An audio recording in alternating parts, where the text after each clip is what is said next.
Bienvenidos a la Biblioteca Podcast. Cada semana nos sumergimos en las páginas de los grandes libros, clásicos y actuales, para darles una nueva voz. Si te apasiona la lectura, suscríbete y activa la campanita para no perderte los nuevos episodios y acompáñanos en este apasionante viaje. Recuerda que en la descripción puedes encontrar el enlace al resumen completo en texto de este episodio. ¿Qué pasaría si te dijera que tu coeficiente intelectual no es el factor más importante para alcanzar el éxito? Hace décadas, un libro lo cambió todo. Esta semana exploramos Inteligencia Emocional de Daniel Goleman, la obra que nos enseñó a reconocer, entender y gestionar nuestras emociones para triunfar en la vida y en el trabajo. Hola, hoy vamos a sumergirnos en un análisis bastante profundo de unas ideas fascinantes sobre la inteligencia emocional, muy basadas en el trabajo de Daniel Goleman, claro. Y la pregunta central que exploran estas fuentes es un enigma, yo creo que todos lo hemos visto alguna vez. ¿Por qué gente académicamente muy brillante, con un QI altísimo, a veces toma decisiones, francamente terribles en su vida? Exacto. Todos conocemos casos, ¿no? O hemos leído sobre ellos. Individuos con expedientes brillantes que parece que naufragan en lo más básico de la vida. Y las fuentes que tenemos sugieren que la respuesta no está tanto en cuánto sabes, sino en cómo manejas lo que sientes y cómo interactúas con los demás, claro. Ahí es donde entra la llamada inteligencia emocional. Ajá, una inteligencia diferente al CI de toda la vida, entonces. Y según estas ideas, podría ser incluso más importante para el éxito o el bienestar. Que argumentan con bastante fuerza, sí. El material que hemos visto desglosa esta inteligencia en varios componentes. Cosas como cómo funciona nuestro cerebro emocional, que a veces nos secuestra, como veremos. También porque es tan vital en las relaciones, en el trabajo, para la salud, física y mental. E incluso plantea si se puede aprender, si se puede enseñar. No es solo ser sensible, es comprender y gestionar las emociones, las propias y las de los demás, de forma inteligente. Vale, suena fundamental, la verdad. Pues venga, vamos a explorar todo esto. Empecemos por definir qué es exactamente esta inteligencia emocional y por qué se le da tanto peso frente al CI. El material arranca poniendo en duda eso de que el CI lo es todo, ¿verdad? Menciona ejemplos bastante impactantes. Sí, pone sobre la mesa casos como el de Jason H., un estudiante con notas excelentes que acaba atacando a su profesor de física. ¿Por qué? Por una nota que considera injusta. O esa observación más general de que compañeros con expedientes académicos deslumbrantes, no siempre son los que más prosperan o los que parecen más felices años después. Estos ejemplos, ilustran que falta algo en la ecuación tradicional del éxito. ¿Y ese algo sería la inteligencia emocional? Vale. ¿Y cómo la definen exactamente? ¿Cuáles son sus ingredientes? Pues mira, apoyándose mucho en el trabajo de psicólogos como Peter Salovey, la fuente identifica 5 competencias o dominios principales. El primero es conocer las propias emociones. Es la autoconciencia. Ser capaz de reconocer un sentimiento mientras está ocurriendo. Parece básico, ¿verdad? Pero es la piedra angular. Sin esto, somos un poco marionetas de lo que sentimos. Entiendo. Darte cuenta de lo que sientes en el momento mismo. ¿Y el segundo punto? El segundo es manejar las propias emociones. Una vez que sabes lo que sientes, se trata de la habilidad para gestionarlo, de forma apropiada, claro. Poder calmarte si estás enfadado, liberarte de la ansiedad que te paraliza, sacudirte la irritabilidad o recuperarte de un revés. Es el autocontrol emocional, básicamente. Vale. Autoconciencia y autocontrol. Lógico. ¿Qué más? Tercero, la automotivación. Esto es, ser capaz de ordenar las emociones para ponerlas al servicio de una meta. Aquí entra la capacidad de posponer la gratificación, que es crucial, controlar la impulsividad, mantener el optimismo, la persistencia aunque haya frustraciones. Pensemos en cualquier objetivo a largo plazo. Sin esto, es casi imposible, ¿no? Totalmente de acuerdo. Nos faltan 2. El cuarto es reconocer las emociones de los demás. Lo que llamamos empatía, es la habilidad de sintonizar con las señales emocionales de otros, que a menudo son sutiles, no verbales. Entender qué necesitan, qué desean, qué les preocupa. Es fundamental para cualquier relación sana. Y me imagino que la quinta habilidad se apoya mucho en esta última. Exacto. La quinta es manejar las relaciones. Se construye sobre la empatía y también sobre el autocontrol. Es la competencia social. Saber tratar con las emociones de los demás, influir, comunicar bien, liderar, negociar, resolver conflictos, trabajar en equipo. Es el arte de relacionarse, en fin. Era clarísimo. Son 5 habilidades que van, mucho más allá de lo que mide un test de CI, pero que intuitivamente todos vemos que son esenciales para navegar por la vida. Explica perfectamente esa figura del listo que es tonto que comentan. Gente brillante en lo académico, pero torpe en lo social o en gestionar su vida. Precisamente. La inteligencia académica te puede abrir puertas, sí, pero es la inteligencia emocional la que, según argumenta la fuente, determina en gran medida lo que haces una vez que has cruzado esa puerta. Para entender mejor cómo funciona esto, el material habla de que tenemos como 2 mentes, una racional y otra emocional, que a veces, entran en conflicto. Y menciona un ejemplo terrible para ilustrarlo, el caso de Matilda Crabtree. Sí, es un caso extremo, desde luego, pero ilustra muy bien lo que la fuente llama secuestro emocional, o secuestro neuronal también. Matilda, una cría de 14 años, quiso gastar una broma a sus padres. Se escondió en un armario para asustarles. El padre oyó ruidos, vio una sombra y reaccionó con pánico. Pensó que era un intruso y le disparó. Antes de que su cerebro racional, pudiera procesar la situación e identificarla. Terrible. ¡Qué horror!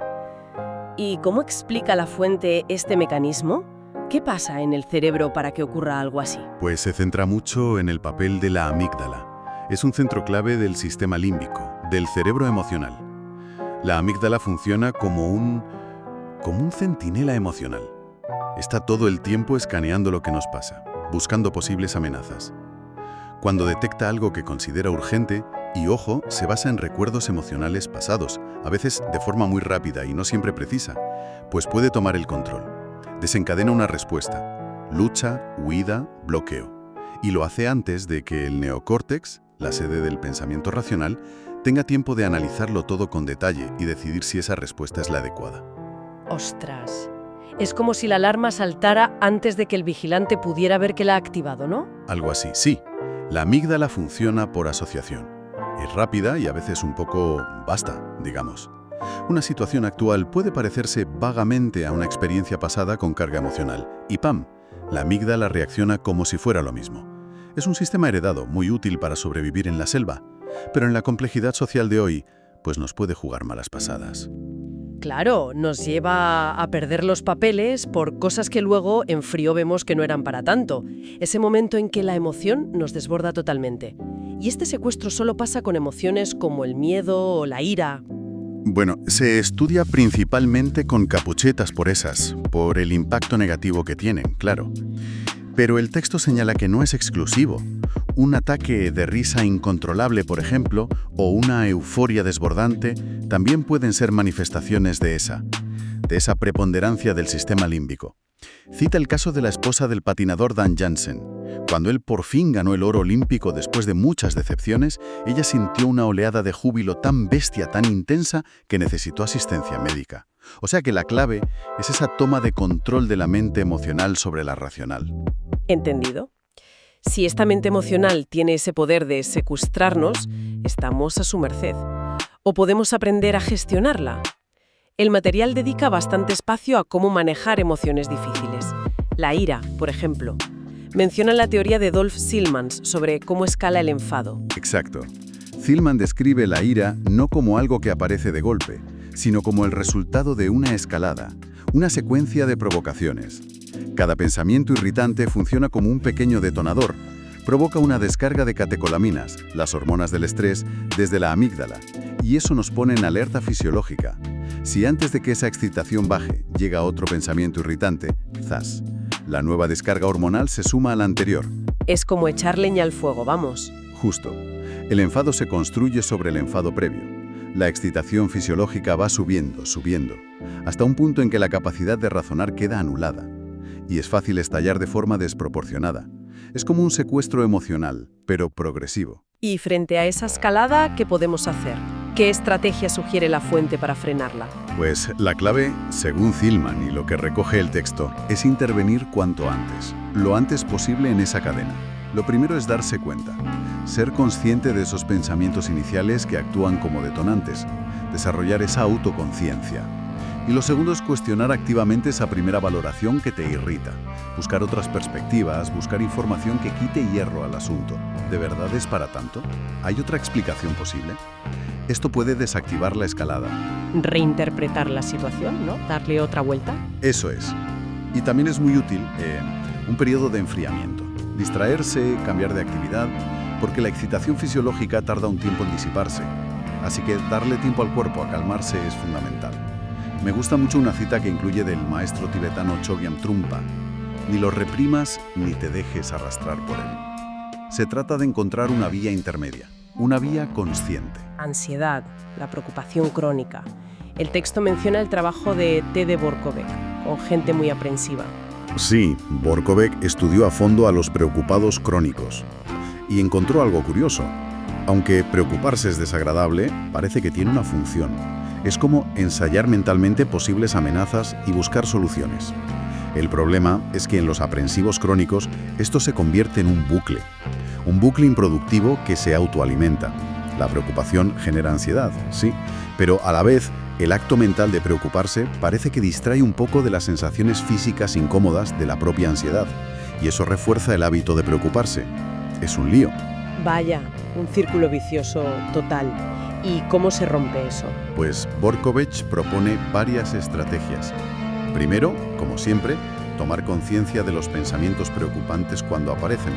Segundo, en lugar de seguirles la corriente, cuestionarlos, activamente, con un sano escepticismo.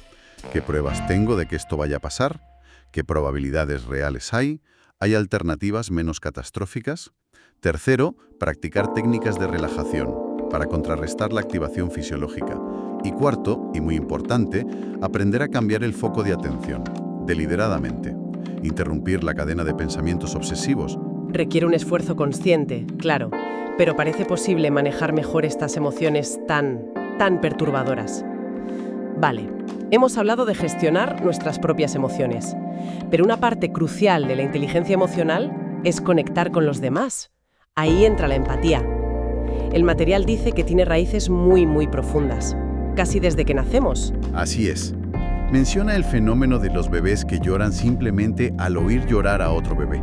Es una forma muy temprana de contagio emocional, o de angustia empática, como se llama. La empatía, esa capacidad de sentir con el otro, se desarrolla muchísimo a través de lo que Daniel Stern llamó sintonización emocional con los cuidadores.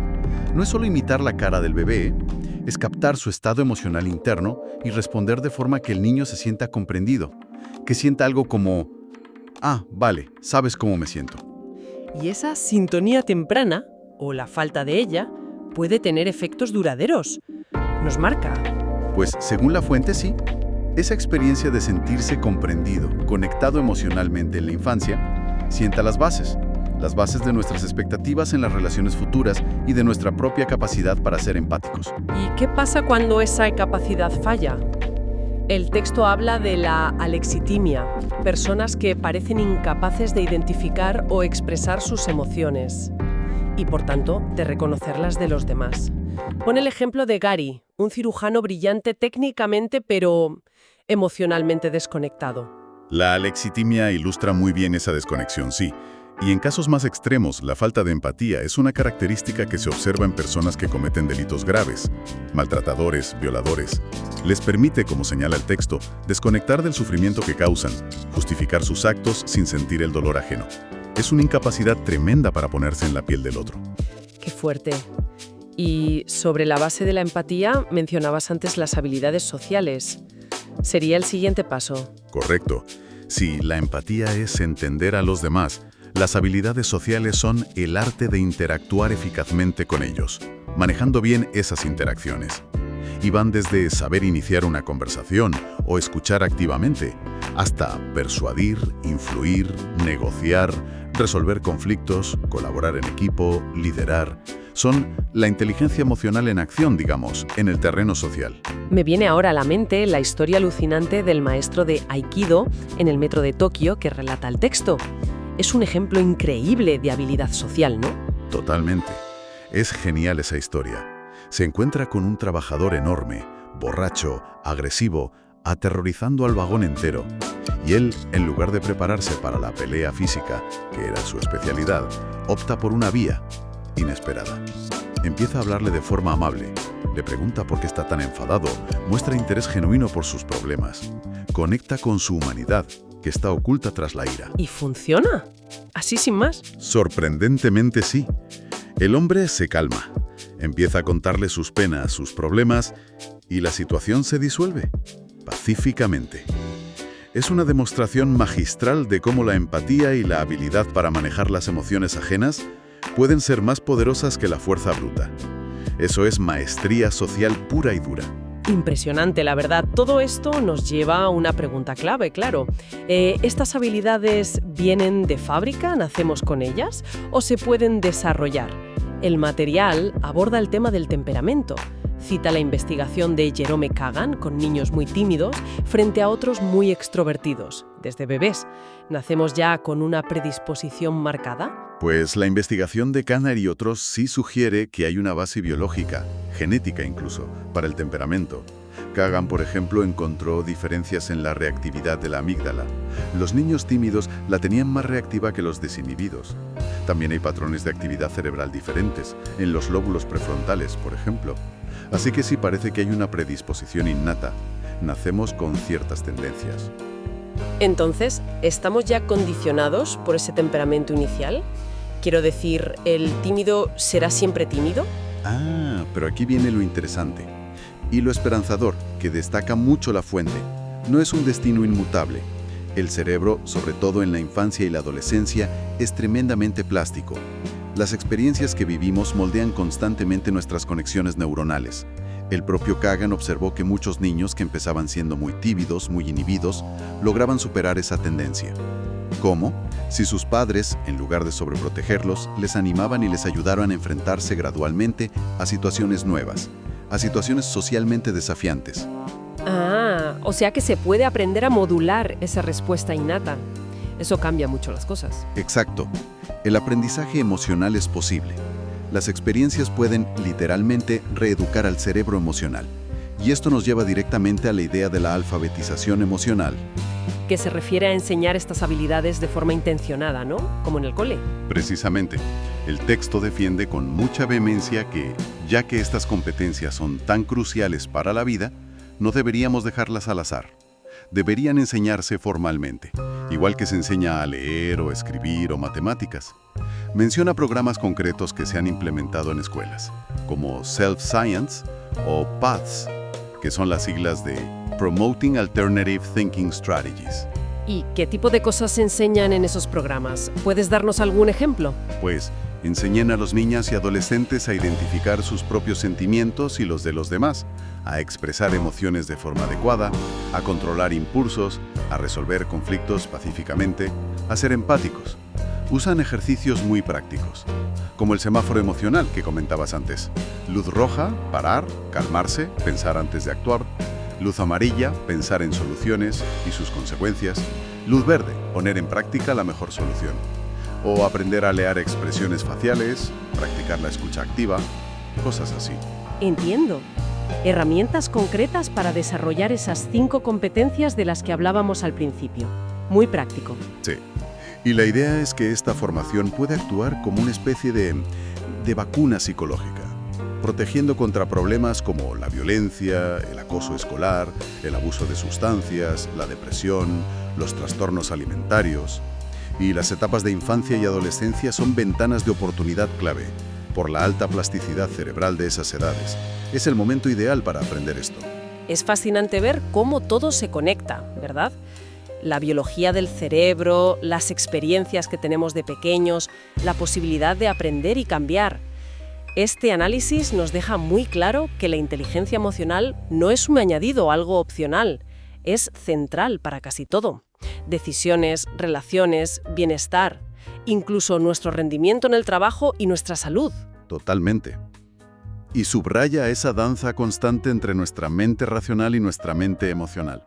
El objetivo no es eliminar la emoción, sería imposible, y nos empobrecería, sino lograr un equilibrio inteligente, recordando a los griegos buscar esa sofrosine, la prudencia, el cuidado, la inteligencia aplicados al gobierno de la propia vida. Un equilibrio dinámico, sí, y no siempre fácil de alcanzar, desde luego. Nos deja reflexionando sobre nuestras propias reacciones diarias. ¿Cuántas veces al día actuamos movidas por esa mente emocional rápida, por esos mini secuestros cotidianos, sin apenas darnos cuenta? Es una buena pregunta para llevarse, ¿sí? Y quizá una idea para experimentar. ¿Qué pasaría si, en esos momentos de tensión o de conflicto que todos tenemos, intentáramos aplicar conscientemente ese pequeño semáforo emocional interno? Parar un instante, respirar, pensar en las opciones antes de reaccionar en automático. Pues probablemente descubriríamos que tenemos más margen de maniobra del que solemos usar. Sin duda, un campo muy rico para la introspección y para la mejora personal. Muchísimas gracias por guiarnos en esta exploración tan reveladora. Ha sido un placer. Siempre es interesante desentrañar un poco cómo funcionamos por dentro, ¿verdad? Hasta la próxima. Bien, y hasta aquí el capítulo de hoy. Gracias por llegar hasta el final, y si quieres escuchar el resumen de alguno de estos libros, puedes hacer clic en la pantalla, o bien suscribirte y activar la campanita para recibir notificaciones de nuevos capítulos.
Bien, y hasta aquí el capítulo de hoy. Gracias por llegar hasta el final y si quieres escuchar el resumen de alguno de estos libros, puedes hacer clic en la pantalla o bien suscribirte y activar la campanita para recibir notificaciones de nuevos capítulos.